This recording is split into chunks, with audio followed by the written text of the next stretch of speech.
So we've invited our chamber member, Marcus Drummond, who's the sales director at Vic Properties in Portugal. They have a particularly large project in Lisbon, but projects elsewhere as well, to come and talk to us a little bit briefly about lifestyle trends shaping the Lisbon property market. Marcus.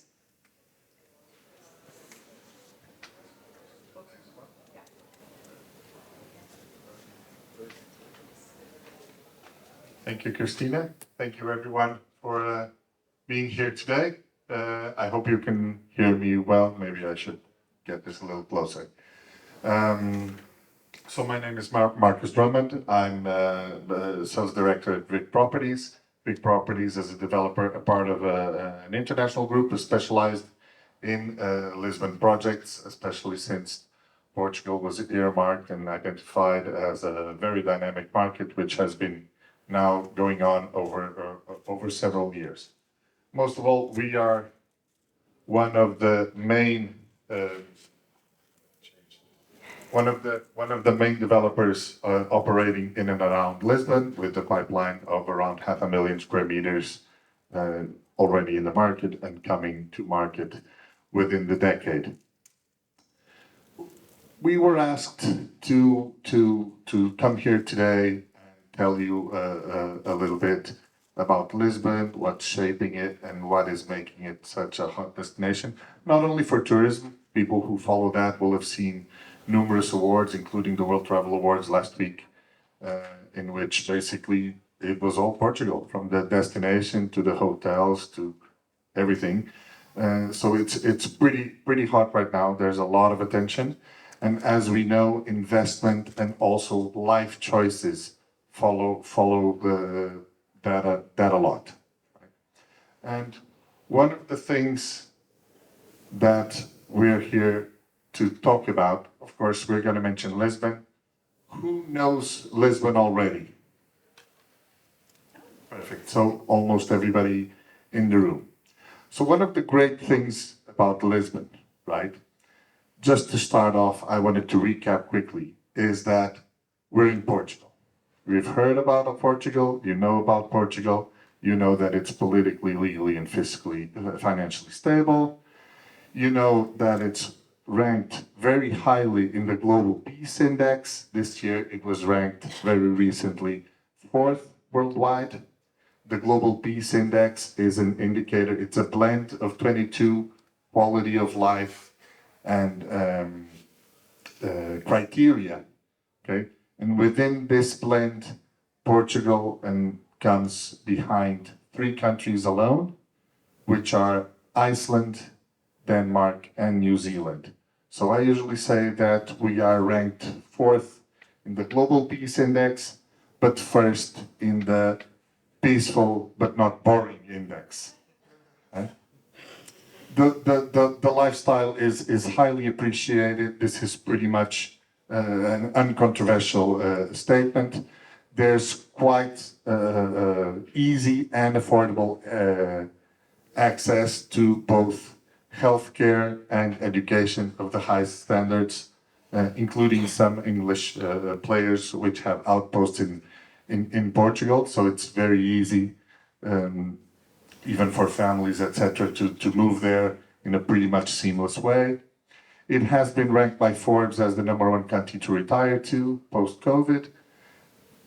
#1 destination by Condé Nast Traveler in 2022. And if Condé Nast Traveler tells you so, you know, I'm not going to be the one to disagree. A key feature, especially within the context of our meeting here today, is that English is widely spoken. And this is true about Lisbon and about Portugal, and even more so about Lisbon. So it's very easy to communicate with the locals everywhere, to be serviced, to be understood, which is one of the main factors of feeling at home. Just as a little bit of trivia, Portugal was a couple of years ago ranked the 6th country, non-native English-speaking country in the world. So there's a higher percentage of English speakers in Portugal than there are, for example, in South Africa, and many other countries in the Commonwealth, for that matter. And another aspect that is also universal to Portugal, not specific to Lisbon, but it does help us with the broad picture, is that depending on context and where you are in your lives and in your financial lives, there will be significant fiscal advantages to moving to Portugal. Okay? And of course, you know, moving to Portugal, of course, there's a lot of it. So what are the options? And of course, Lisbon has been more and more the main option. Okay, one of the key things about Lisbon, and one of the interesting things about Lisbon, we are today in this event. The event is called Moving to Portugal. The question is, once you move to Portugal, are you somebody that is active, that wants to keep moving, that wants to keep doing things, or do you want to be, let's say, a more serene, laid back, doing nothing or doing very little lifestyle? And the great thing about Lisbon is that it does give you both choices. Right? So it's big enough to excite, just the perfect scale, and small enough for a more sedate life, if you wish so. So I would call it not only the capital of Lisbon, but a capital choice when you are planning to come and move to Portugal. And the reason for that is that it's a great place to move to, it's a good place to move in, and it's a place that really moves you once you know it, once you visit. So it's a place that is great to be moved by. But why is that? What quick fact here is that it allows you to stay connected to everything that matters to you. So it doesn't have to be a big disruption. Okay, there are direct flights from Lisbon to 130 worldwide destinations. Indirect, of course, you can go everywhere. 6 of those are in the UK, and we are talking, I don't know all 6 cities, but especially Manchester, London, and probably Liverpool. We're talking about 4, 5, 6 flights a day, what we call an air bridge. There are airplanes going back and forth all day. An overall welcoming attitude to newcomers and a leisurely approach to life. This is important because, you know, you'll be able to go to the UK or wherever you want to go as frequently, and even in a very cost-effective way, so you can stay connected to the world, to others, families, etc. Families, very easy for friends, families to come over and visit you, and also to stay connected to yourself, to recognize yourself in the new life. And this is something for those of you who have changed countries, who have changed cities, who have had already a step like this in your life. Sometimes it feels like you're leaving another life. Whereas moving to Portugal today is very easy to still feel like it is your life. And speaking of that, of course, one of the key aspects of coming to Lisbon is the life. There are many, many things to do. So you still have everything that a more coastal is difficult unless you're inside the water. But let's say a more of a summer destination. You still have that. We are 20 minutes from some of the best beaches in Portugal. It's a very, very short drive, right? And the beaches are amazing, such as this one. This beach bar is actually rated one of the best in the world. It's about 25 minutes from my house. So I get here faster than I get to the office. But you have that, and you have everything else that being in a capital city gives you. So if you want to go to the beach, yes, you can do that. But there are also, you know, microbreweries. There are restaurants of every type. There are, if you're interested in art, there's the opera you can go to. There are multiple exhibitions you can go to. There is theater, much of it in English. There are music festivals. We have Rock in Rio with the headliners such as everywhere, Arcade Fire, Coldplay, you name it. They go to Portugal on an almost yearly basis, but also smaller events, jazz, classical music, etc. You have flea markets, you have mega markets, you have shopping malls, you have the Web Summit, which is the biggest tech event anywhere in the world outside the UK.